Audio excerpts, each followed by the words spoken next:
All right, everybody. We are literally not even waiting for this massacre to finish up. We're going to start doing this now. Feels like a familiar place. Game 2. Celtics lose at home. We're tied up at 1 heading to Cleveland. Let's run the clip and let's just get into it.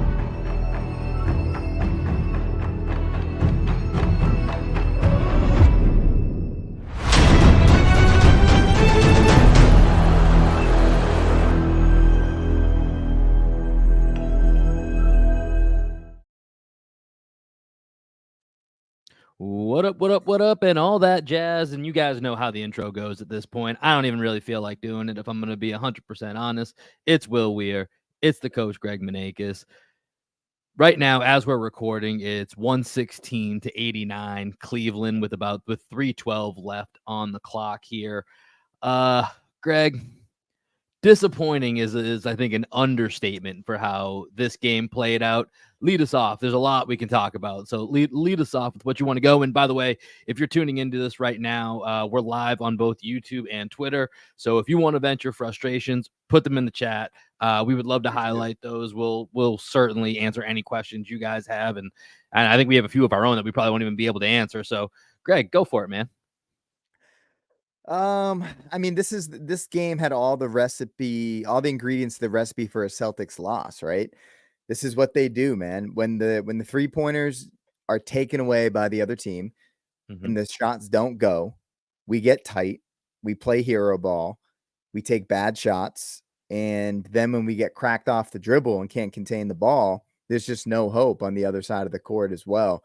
And to me, early in the game, there were a few moments where like Derek White took a couple of shots that clearly were kind of like left over from the last game and the heater, where he wasn't necessarily making the right just after I praised him so vehemently. Man, Derek White just never makes wrong decisions. He made a couple bad decisions. A couple bad decisions. There's this one play early in the game. Let me see if I can find what the score was at the time when it happened. I was taking some notes throughout the game. Okay, so Celtics get off to a 14-5 start. Things look great early on. We're getting open threes from Allen White. Tatum got to the line early with 4 early free throws. We established Tatum early. Jalen attacks Mobley, gets an easy bucket. Al gets a drives a Mobley closeout. Cavs are getting cracked off the dribble. My note was they have no answers for us. They call a timeout on the very next possession. D White drives off the left slot, and he probably should have made the pass a half beat earlier, but he took it into the teeth of the defense.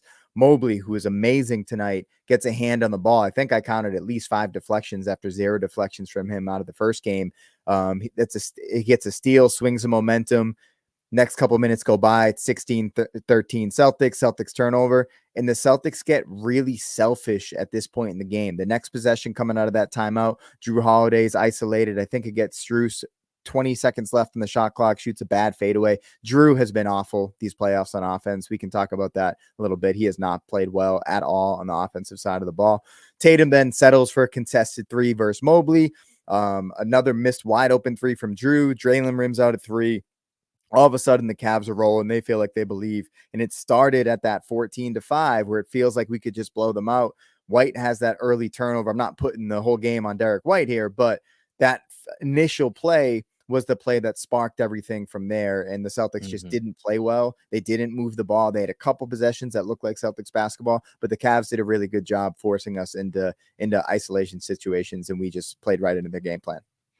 Yeah, I mean, the Cavs, credit to the Cavs for some of the things they did tonight, right? I think that's first and foremost. And then they won the 3-point line, right? That is something that we've talked about, that, there's 2 things that the Cavs really need to do. Number 1 is that they need to shift the math in their favor. And then number 2 is actually out of the Cavs' control, and it's in the Celtics' control, is the Celtics are going to have to slip up and play down to the Cavs' level of talent, not their level of how good of a team they can be, but to the level of talent, that because there is a pretty big gap there. And the Celtics did that tonight. The Celtics did that. To your point, like I hadn't really thought about where it started, but I think I like the way that you kind of broke it down as to where this game offensively for the Celtics. My biggest frustration is when this team stops playing with pace and goes into this really static offense. And I've been saving this take, and what I've been thinking is, as we've seen the T-Wolves and Nuggets play, one thing that I was thinking is, we've been saying, and I still feel Celtics, they're gonna, I think they're gonna bounce back from this. I'm still not worried about the series. Like I said, this feels very similar to Game 2 of the Heat, where I'm just frustrated. Like I think the Celtics are gonna be fine in the series. I'm not overly worried about it, but once again, you fail to protect your home court. 37-4, and now you've got 2 losses in your first 4 home games of the postseason, or your first 5 home games, whatever it might be. Like that's just disgusting. That should not happen. But as I'm watching T-Wolves Nuggets, in the back of my mind, I've been thinking, the Nuggets are doing us a huge favor right now, because even if the Timberwolves, say it ends up being Celtics Timberwolves long term in the NBA Finals or in the near term, I think we can beat the Wolves better than we can beat the Nuggets, because the Nuggets, our versatility is going to say, hey, let's try to put our best lineup out there to play against the Nuggets, who are going to slow it down. We can't beat the Nuggets when we slow it down. We can't beat most teams when we slow it down and we play this type of static basketball. The Wolves aren't going to, I think, allow us to do that. The Wolves are going to kind of force us to play with a little bit more pace. I'm like, okay, I like our chances. It's going to be difficult, but I like our chances, and I like how we match up. And when you see tonight how the offense just gets so muddied up, I kind of want to go back tomorrow. I don't want to, but I probably am going to go back. And I just want to say how many shots I consider that we forced, right? There feels like so many forced shots in this game, from White to Horford. Tatum certainly had some. There wasn't a ton of bright spots in this game for the Celtics, and some of it's a credit to the Cavs. They're playing with desperation, but a lot of this just felt like old habits that we've seen with the Celtics before, that they just kind of played right into, and that's where the frustration kicks in. By the way, Greg, game just went final here, so the massacre is over. 118-94, Cavs over the Celtics, tied up at 1. And game 1 was 120-95 Celtics, right? So yep, that's black mirror image of game 1 for the Celtics there. That was about as bad as it can get. I think that'll be an interesting exercise tomorrow to see how many forced shots there were by all the players on the team. Like you said, normally when the shots are being forced, there are a few culprits normally that take those shots. And tonight it was everybody. Like even Derek White and Al Horford were forcing threes where they were early in the shot clock 3-pointers that they normally don't take. And there was another play that just kind of popped up in my brain. The play where Jalen tried to dunk on Mobley. I love the aggression there, but he had Sam Hauser wide open on the wing. And when the Celtics are really cooking, that's a no question. That pass is going right to Sam Hauser on the wing for a 3-pointer. And there are many plays like that where it seemed like the Celtics wanted to do it all on their own without trusting that extra pass. And like you said, it was also Derek White, man. Derek White did not have a good game tonight. I know it's tough to harp on anything Derek White does wrong because he always plays so well, but tonight was not a good Derek White game. This was his worst game of the playoffs, and he was taking shots. He was taking shots. They just weren't the normal Derek White in the flow of the offense shots. He looked like he was hunting his shots a little bit too much. Especially from the 3, one of 8 from 3, and there's a couple. Even Richard Jefferson, I think, called it out in the broadcast at one point where I think he had a mismatch. I can't remember if it was versus Niang or versus Marcus Morris or somebody on the right wing. But it was like that's the time when you drive the ball, and either you're going by him or they got to step up, and then Derek White's making the read and making the pass, and instead he just kind of hunted a step back 3 that really let them off the hook. You know what I mean? We let the Cavs off the hook a lot tonight, and we got to talk about Tatum as well. He had some. We're gonna get into it. We're gonna hit a couple guys here in a minute. We're just kind of getting our initial thoughts out. Yeah, but I want to talk about Tatum, so I'm gonna go into my initial thoughts about Tatum. So with Tatum early in the game, I thought he was still struggling to find his rhythm. I think he was 3 for 10 at the half. He had that nice one spin move into a 3-pointer. He was attacking the basket, got to the free throw line, and normally when Jason Tatum gets to the free throw line early in a game, you're probably expecting 35 to 40 points as he develops a rhythm. And Jack Simone tweeted out at one point during the game, it looks like Tatum's got the yips around the rim. And you never want to use that word yips, when it comes to your superstar player. But to me, it's just not yips. It's more understanding the patience and the footwork necessary in the paint, where it seems like even that one play where he ran into Tristan Thompson, where Cornette was trying to set the Gortat screen for him when he was rolling to the hoop. Tatum didn't wait for the Gortat screen. He just ran into Tristan Thompson when he could have just paused for half a second, snaked his way to the other side, and that's a wide open layup. How many times have we seen Jason Tatum finish that exact play this season? And he's just not reading the game quick enough or well enough in the paint. And he's so big and lumbering at times, like in the paint, where it seems like if people are just in his way, sometimes he like isn't sure where his next step is going to be, which throws him off balance. And then he ends up forcing up an ugly shot. And I thought he was making the right play early in the game. Like they had those couple fast breaks where he had really nice passes. He wasn't forcing anything, still doing a really good job setting screens. But tonight was a night we needed him to step up as a scorer and as, you know, the superstar that he is on the team. And he just wasn't able to muster up that effort when Derek White was struggling, Al Horford struggling, Drew Holiday is just invisible. And we needed Jason Tatum to step up and he just couldn't do it. Yeah, so there was this, much like you did the timeline of where I think it started to break down. And I can't remember if this was, I think it was sometime in the first quarter.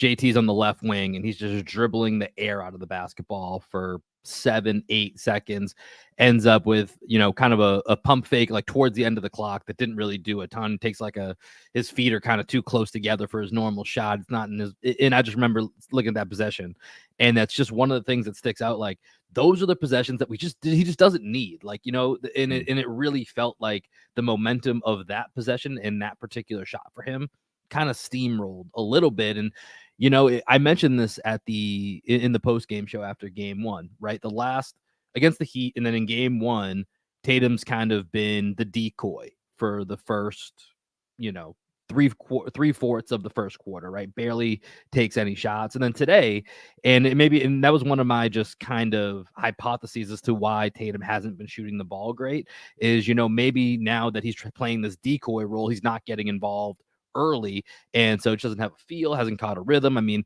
he's only got one. I think he's shot the ball over 45% once so far in this entire postseason. That's just from the field. Like that's not going to get it done when you're supposed to be the A1 superstar. And so tonight, you know, like you said, when he gets going downhill early, right? He's not just looking for threes, he's getting downhill early, got to the free throw line. That's usually signs towards a big Tatum night where he gets his feel from the free throw line.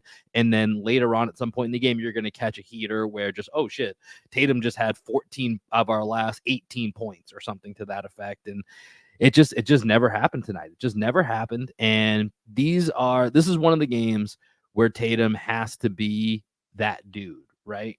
And you know, it's definitely a little sports talk radio, but there have been times this year where I've kind of wondered, like, listen, Tatum hasn't had to go into, I'm gonna go be that dude and go get 40.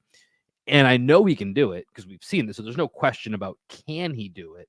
But the fact that he hasn't really had to with this particular team, because there are so many weapons and so many options, that you kind of figure in the playoffs, there's probably going to be a few nights when you have each team's best 7 to 8, 9 guys that are out there. They're game planning for you in 7 games. You know, they're taking away this or that. There's sometimes where it's just, they had this dude, we didn't have him, and that's why that team won. And there's going to be a few of those nights where Jason Tatum's going to have to just be that guy that we have and another team doesn't have, and hasn't happened yet. Obviously, we're still relatively, hopefully, early into this postseason run, but it is something that I've been thinking about as a question tonight. Would have been one of those nights where you wish you could have had, all NBA top 6 MVP finalist Jason Tatum that, maybe goes for 40 on a night where your other guys just that aren't the superstars that don't have it. Yeah, Tatum ended up 7 for 17 from the field, 2 for 5 from 3. I'm not sure he shot a 3-pointer in the second half. 9 for 11 from the line. 7 rebounds, 6 assists, 1 steal, 1 turnover, minus 22 on the night. And when you look at those numbers, like, it's not a bad game from Jason Tatum, right? But it was a game where the Celtics needed him to ascend to another level. And he just had like an average game, but stat-wise, but overall, I think nobody would say Jason Tatum had a great game. Right. We needed him to be better than that. And when you look at the Celtics box score here, man, for their players that actually played, they had 4 turnovers. They had 3 turnovers in the last couple minutes with the subs, but 4 turnovers from their it was pretty surprising, right? That it's that low and we got beat this badly and we didn't turn the ball over. Like, and we forced them into 10 turnovers. We only lost, I mean, we lost the 3-point line, 13 threes to 8 threes. So that's 15 points, but we lost the game by 24 points, So where is that extra 9 points coming from? We won the free throw line 20-11. We were up +9 at the free throw line. Like when you look at these numbers, normally the Celtics would at least hang in the game, but we just got cracked off the dribble all night, man. Xavier Tillman was god awful in this game tonight. We needed I Tillman. mean, here's the thing. Luke wasn't that great, and I thought they should have gone to Tillman a little bit earlier, but then once he got it, he was bad too. Oh, he was. So I was like, my brother was texting me the whole game about Tillman, just like, this guy who was? sucks. My brother, he was just like, this guy sucks. Get him off the court. It was both sides of the court for him though. Like when he got the ball Tillman was bad underneath the hoop. What was he doing? Mobley was amazing tonight. Mobley really gave. I mean, that's what I'm saying. Part of this is like this was Mobley's best playoff game he's ever played. Let's see, what did Mobley finish with in this game? He was 21 points, 10 rebounds, 5 assists, a steal, 2 blocks, 9 of 15 from the field, hit a 3, which is just a cherry on top if you're going to get that, from Mobley. And like I said, Donovan Mitchell and Evan Mobley, they had star level games, and they got 21 off the bench from CAVS LeVert. That's one of the X factors that I talked about in the preview. Is if you're gonna get if the Cavs are gonna win, they're gonna need some good scoring nights from CAVS LeVert, and they got good CAVS LeVert tonight. They got 21 points on 9 of 17 shooting. Didn't even get hot from 3. Just 9 of 17, 21 points, 6 rebounds. Darius Garland was okay. He looked like he was banged up at one point in this game. 14.7 rebounds, 4 assists. Did knock down 4 threes. Yeah, exactly. So him and Mitchell, him and Mitchell, man, like they're the head of the snake, and they had 9 threes combined tonight. They were 9 for 12 shooting threes, and a lot of those were in the third quarter. So despite the Cavs not, I think it was like the Cavs were like 8 for 10 in the third quarter, and the Celtics didn't have a 3-pointer. They were like that would be plus 24 in the third quarter from the 3-point line. Jeez. And that's where they lost the game. And the Celtics just had no answer for the Cavs in the pick and roll. And this was an issue, early in game 1, where they were cracking Al Horford anytime they brought Horford into a pick and roll situation. The Celtics were really struggling to contain the ball, but we were just too overwhelming on offense for the Cavs in the first game. They're coming off of game 7. They're exhausted. They clearly didn't have it in game 1. Another big moment in tonight's game, man. Just let's throw some shout outs to the Cavs who played well, but Tristan Thompson gets benched in the first half, which is what I was expecting. I thought once we got Mobley out of there with that 4th foul, I was like, all right, this is the run. This is where it happens. Because I was texting you in one of our other group chats where at the beginning, what were the Cavs up 6 going into the second quarter, and then for the first 4 minutes, inexplicably, there's no Mobley or Mitchell on the court for 4 minutes. I don't know what the thought process behind taking both of them off at the same time. The Garland, LeVert, Niang, Morris, and Strus lineup was not good for the Cavs. Yeah. And the Celtics killed it to start the second. I didn't really understand that move by JB Biggerstaff, but whatever, that's not our problem. But I couldn't believe it that they were both off the court. And the Celtics went on a run to start the second. Felt like they were getting things back in gear, and then they just couldn't close that second over the last 4 or 5 minutes. And then it all just kind of fell apart. But to your point, when Mobley went out with 4 fouls, it's like, all right, now will be the time that we go back and get back. What I think it's probably like an either 8 or 10 point game around that time when Mobley goes out. And Tristan Thompson he held it down, man. He held it down. Celtics were really slow on defense. Couple great stops on defense. Yeah, he only got credited for 1 offensive rebound, but he was. I was gonna say it felt like more. In every single play, Tristan Thompson, while he was on the court, made an impact. Which he even had that great pass out of the first play in the fourth quarter where they ran that little split action out of the post, and Max Strus backdoor cut Jaylen Brown, and he got a wide open layup. That was a pass from Tristan Thompson. Man, he played really well tonight, and they needed those minutes because when Mobley went down with the 4th foul, to your point, it was a moment that the Celtics needed to seize, and they were unable to seize that moment. Just not a good game for the Celtics overall, but I do want to talk a little bit more about Mobley because this is something that came up in our pregame conversation where we were live, and we had a Cavs guest on, and he was basically like resigned to the fact that the Cavs probably weren't going to be able to hang in the series. We're talking about Evan Mobley and Justin Rowan was our guest. Is down and out. He was down and out. down and out. He did not believe in this team at all. And so that made me feel good coming into the game, because I was like, oh, like even the Cavs insiders don't think they have a chance, where I was like, I didn't want to get, we predicted a sweep, which obviously didn't happen. But we predicted it in 5. We just made the title. We did the gentleman sweep thing just to hedge for a moment. I didn't think it would quite look like this, but similar to this. Yeah, but he was talking about Evan Mobley and how limited he's been on the offensive side of the ball. We had a couple people, I think it was our new follower, Connor Mitchell, I think it was his name was. Shout out Connor. He made a comment about how Mobley really got going in the fourth quarter, and we were talking about how that was fool's gold, prevent defense. Right. Didn't want to give up threes. We were very dismissive of it. And Mobley came out tonight, and he was the Cavs' second best player by far. He was a huge problem at the rim. He was 9 for 15 from the field, hit that big 3-pointer in the first half, and gave Jason Tatum and the rest of the Celtics problems at the rim. The Celtics were unable to finish over Mobley at any point in this game.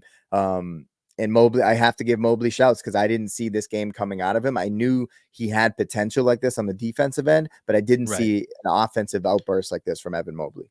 So one of the things Justin mentioned in the pregame, right, is that Mobley just hasn't been decisive enough, right? He's too sheepish with, is he going to look at the rim, or is he not going to look at the rim? Is he going to look at the rim and then try to pass it out, or is he going to overcompensate and, get himself in a bad position against Al Horford? He was just super decisive. He knew exactly what he wanted to do. There wasn't a lot of hesitation with Evan Mobley tonight. So I thought that really stood out to me from our pregame conversation, is that it certainly looked like there was a different mindset. And I'm sure, probably one of the things that we downplayed when we were talking about him going 5 for 5 in the fourth is kind of that confidence, right? That just kind of gets you going a little bit, to the point now where you're like, I'm sure they sat back, looked at some film, and were like, listen, man, we're undermanned.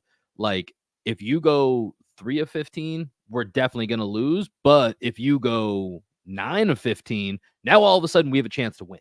Right. So we need you to just try to be that version of yourself that we want you to be long term. Just try to be it now. Because if you do succeed, we have a chance. If you don't, we're going to lose anyways. If you're giving us 8-10 shots a game, like, we're not going to be able to do this. So it's kind of a win-win for the Cavs in that sense. If Evan Mobley's willing to, be a little bit more assertive offensively, just out of necessity, because that's going to give him an opportunity to grow. And if it's successful, our guest Justin said he envisions the best version of Evan Mobley being some form of, a Bam Adebayo archetype, right?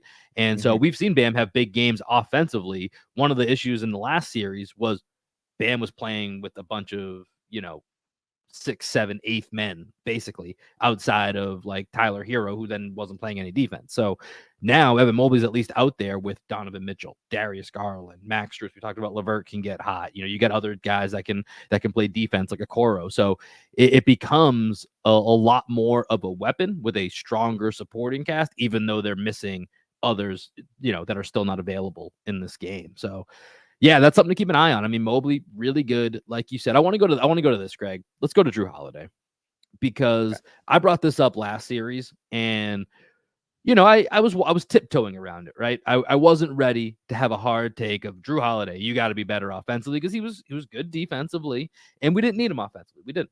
But what I said was, there's going to be nights where we need Drew Holiday to be 15 to 20 points. We need Drew Holiday to be a guy that can initiate offense, or that can get to his shot and score the basketball. 2 of 7 tonight, continues to shoot the ball extremely poorly in the postseason. 4 points, 2 rebounds, 3 assists.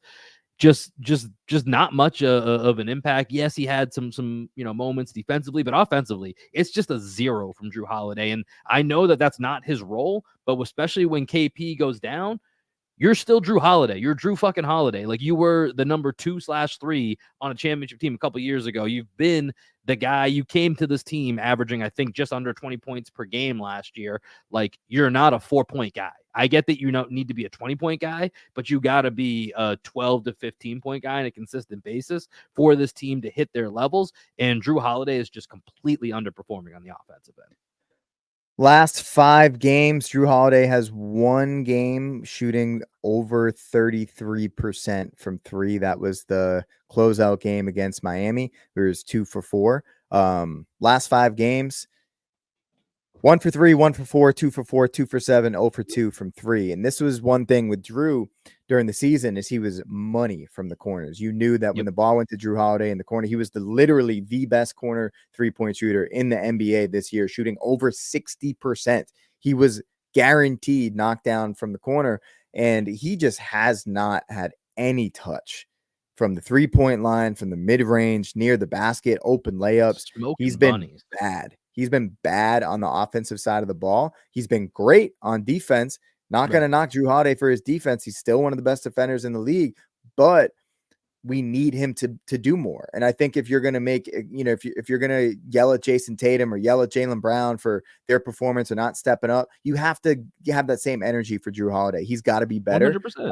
He's got to be better. He hasn't been. I think he would tell you that he needs to be better. He probably doesn't want people making excuses talking about, oh, I'm sacrificing here. No, like sometimes, yeah, you're sacrificing, but we also need you to step up in a big moment. Mm-hmm. And tonight, Drew Holiday needed to step up as anybody needed to step up. Jaylen Brown needed to step up. Jason Tatum needed to step up. Derek White needed to step up, and nobody did. It just wasn't there for anybody. And Drew has been disappointing on offense for sure in the postseason, especially to your point when KP goes down. Okay, Drew, we need you to step up into a bigger role, and he has been unable to do so. So hopefully he can get going at some point in these playoffs because it's going to be needed.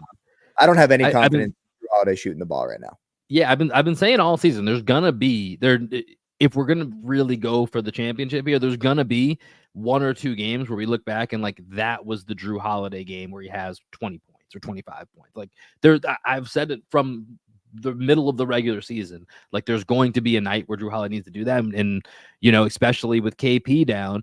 I said this even after Derek White's amazing night in game 1.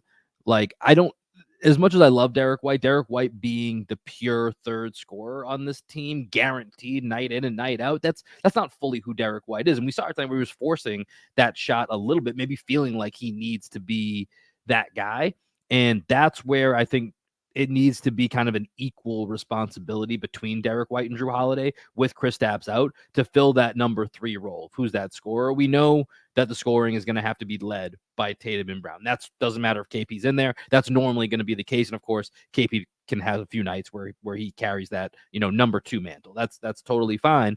But with him out, it's got to be a more equal balance. And Drew Holiday has got to carry his weight.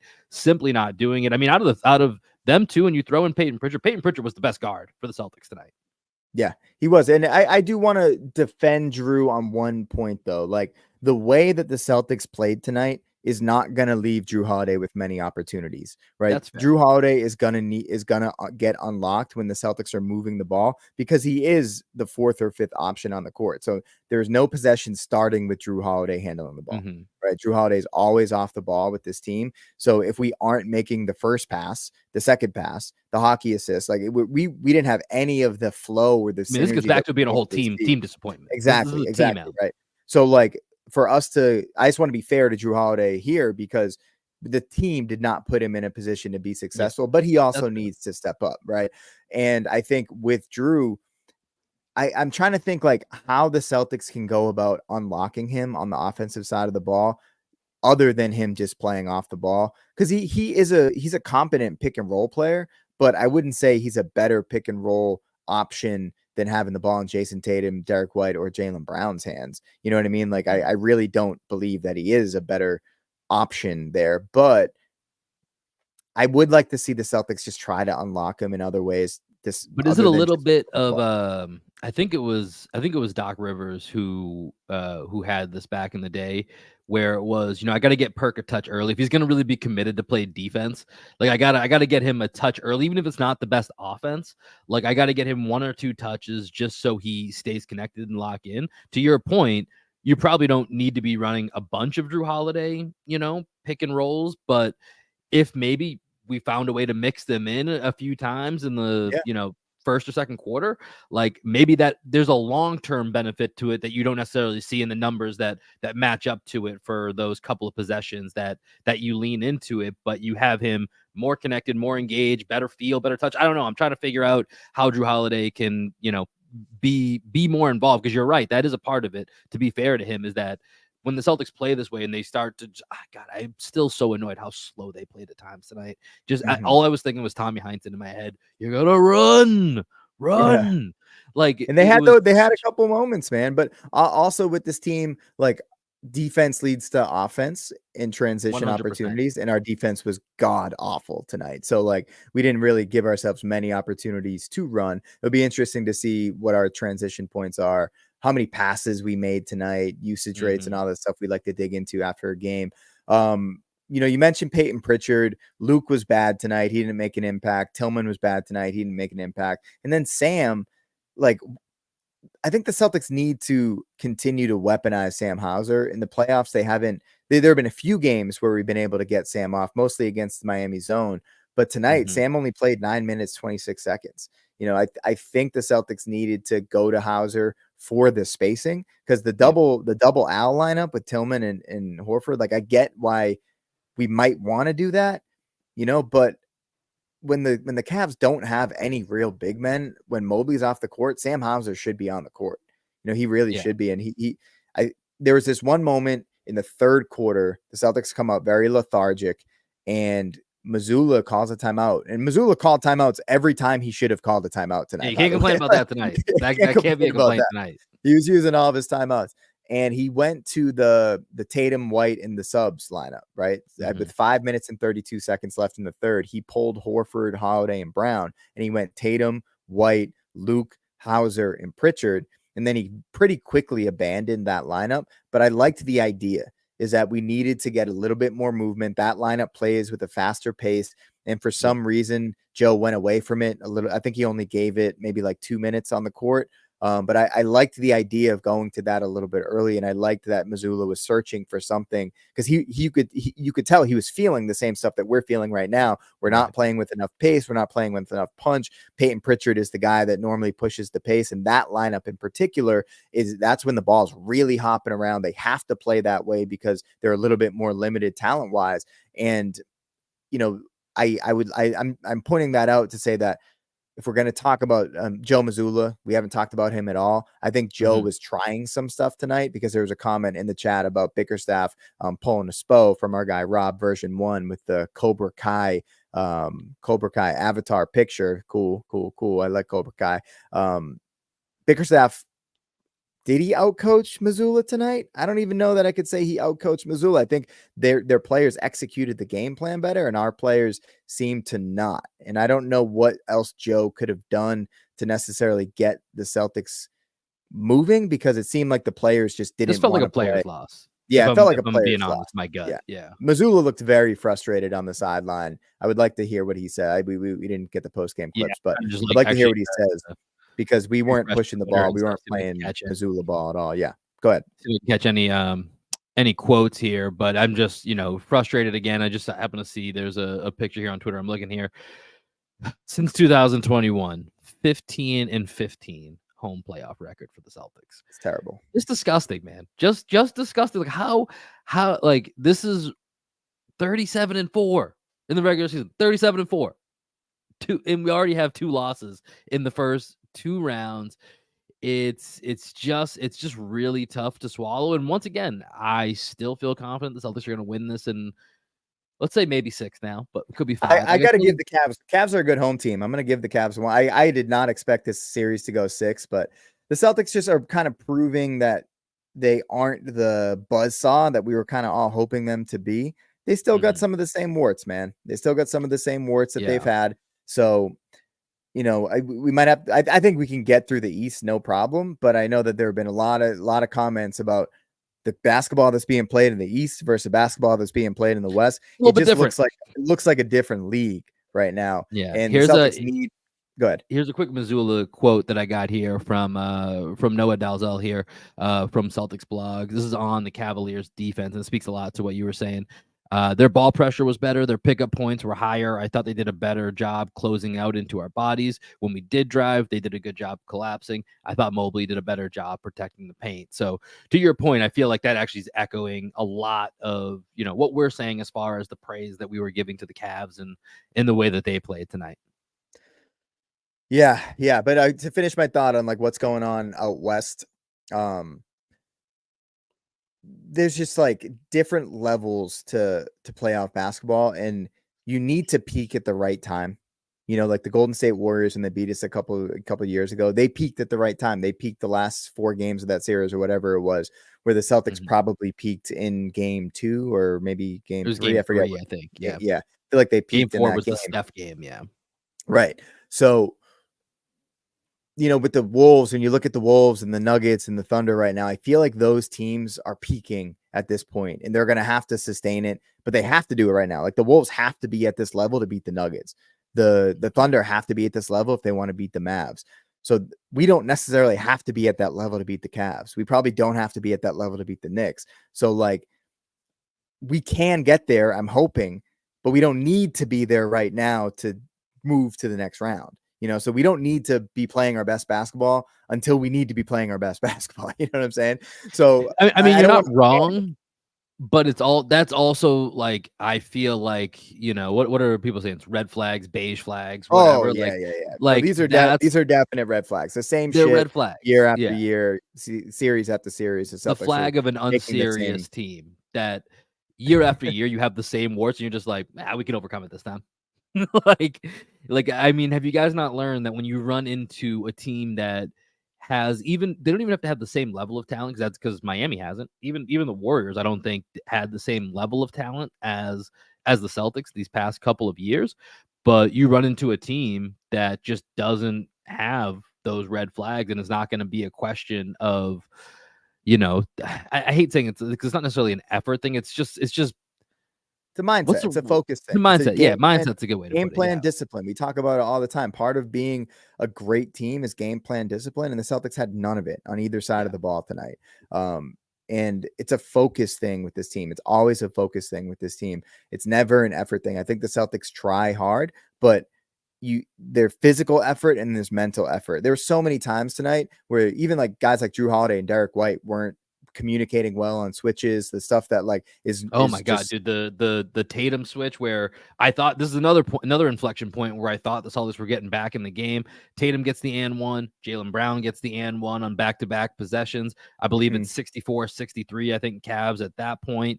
And then just, and Darius Garland limped down the floor. Yeah, wasn't moving pick well. and roll, Derek White, Jason Tatum, they don't communicate. And Tatum, even you could Garland, see him throws his hands up. Garland hits the 3. Mitchell hits the 3 right after that. All of a sudden, that was really, we never really got it in striking distance after that, right? That was Garland, I think that was about Tyrese Halliburton shit, like hunting the switch pocket off of the pick and roll, where you're just like, just make the switch. You guys have been switching that all game. Why are we not switching in that moment? There's one play. I think it was probably in the first half because it was going down the other end. But Drew Holiday was like running in a circle with not covering anybody, just looking around. Yeah, like, someone went right down the lane. I can't remember. I know exactly what you're talking about. I can't remember who scored it, but yeah, Drew Holiday was just kind of caught. It was like in transition too, so Holiday was just like that. Not even that play. That play, Drew just tripped. There was another play where they ran. I think they ran like a double drag or something, and the Celtics have like a typical switching routine that they do in that. And Holiday just ended up in the middle of the floor, like literally spinning around looking for someone to cover. And I think they ended up getting a 3-point shot off, but it didn't go in. But there's like so many moments like that where the Celtics clearly were just confused and they weren't able to switch on the defensive side of the ball. They weren't able to force turnovers, although we did force more turnovers than we turned the ball over. It just wasn't a good Celtics performance. And that's the story of the game, man. Celtics just didn't play well. Yeah, did not play well tonight. Tough game. It's 1-1 heading to Cleveland for Saturday night.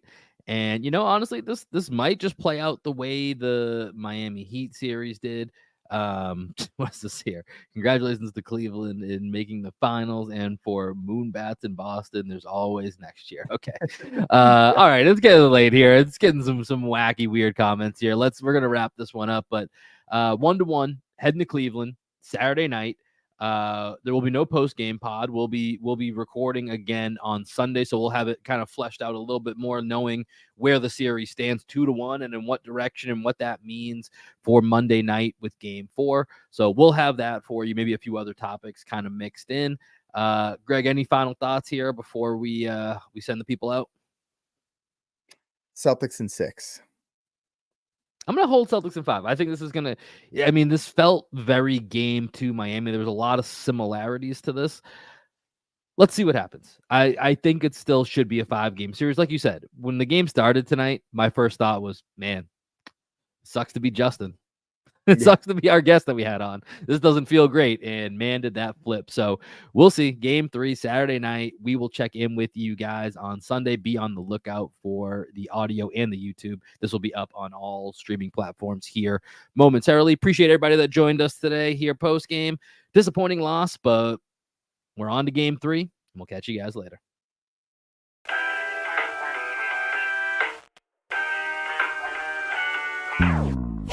I get this high, I lose my mind. It don't take much no more until I hit the floor. Every time I get this high, it's you I find. It don't take much no more until I'm at your door. You cut me to my core, baby. What can I say? You got me on the floor, you know I came to play. I know I shouldn't, but you seem to take my pain away. And every time I score, Jason Tatum fade away.